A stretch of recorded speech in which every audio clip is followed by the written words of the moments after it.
Well, our next guest, Jane Pollock, says if you can make a successful business out of decorating eggs and selling them, you can make a business out of virtually anything, and she really means it. She has got this passion working. It's the art of the Ukrainian Easter egg decorating. She's become nationally recognized for her gem-quality collectibles and jewelry.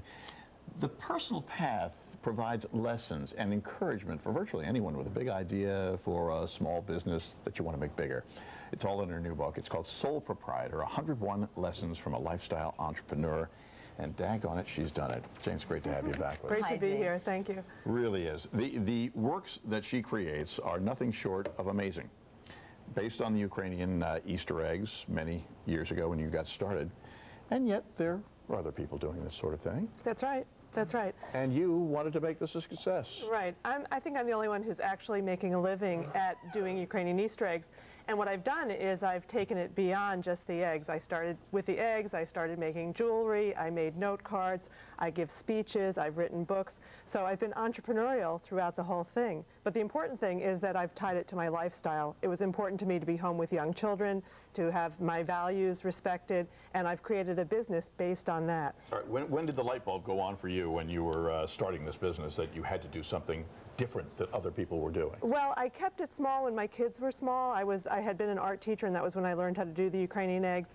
And then I started exhibiting at shows, and when my kids were little, I would do one show a year. And then I did 2 and 3 shows, and then when they got older and the youngest was in kindergarten, then I started doing wholesale shows and traveling around the country because I had a little more time on my hands and they were a little more capable.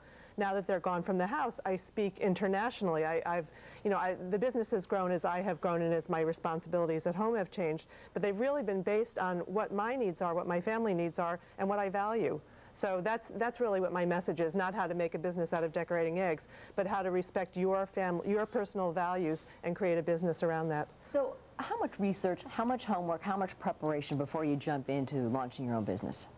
I think a lot of it, in my case, it kind of evolved. I wasn't the supporter of the whole family, so I started small, and it added to the family income. And now, as it's grown, I took courses. I took classes at SCORE. I went to the American Women's Economic Development. I'm part of the Entrepreneurial Women's Network, the National Association of Women Business Owners. There are so many outlets for people who want to learn about having their own business, and I took part in all of them because I never did get an MBA. I had learned the hard way, sort of lesson by lesson, and that's really what I share. It was not, I'm jumping in, I'm hanging up my shingle. I'm, oh my God, I'm in business. I better learn some more about what I'm doing. And I think a lot of people do start that way, especially small businesses with a passion and with an idea. A great idea. A great idea. Kind of snowballs. And with all the business and all the talks that you've given and participated in, you've come up with these 101 lessons virtually. What have you found are the most important of those 101 that people really have to know? It's hard to say the most important. I think having a role model, because that encompasses so much. If there's somebody that I admire, I think, well, how would she do this? There was a woman who came to speak at our Entrepreneurial Women's Network who owned a shoe company, and she found herself in Italy going to meet the foreman of where they were manufacturing the shoes, and she was driving a Fiat for the first time, driving a stick shift, and she's describing herself, going across the country the first time. Well, when I was going to a fair and I was, it was the middle of a blizzard and my car is fishtailing, I thought of Charna Garber, and I thought, if she can do it, I can do it. So just having that role model there at all times to think about, well, she got through this, I can. And that encompasses a lot of lessons, not just one. How do you separate yourself from the pack? How do you go about the branding? Branding is really important, and I think what I wanted to do was, my eggs are $300. I had to create an image that said these are worth that, so I had a very elegant logo designed. And the way I did that was I looked through magazines where my audience would read, like Arts and Antiques or Architectural Digest, and said to the graphic designer, I want to look like this. I want to look like Ralph Lauren. I'm not Ralph Lauren, but how do I get that look? And she gave me a look that would do that. So you want to think about how your whole image is and then project it. We can all, with websites and everything, we can all look a whole lot bigger than we are. So having an integrated logo image on everything and having it be great makes you look like a big company.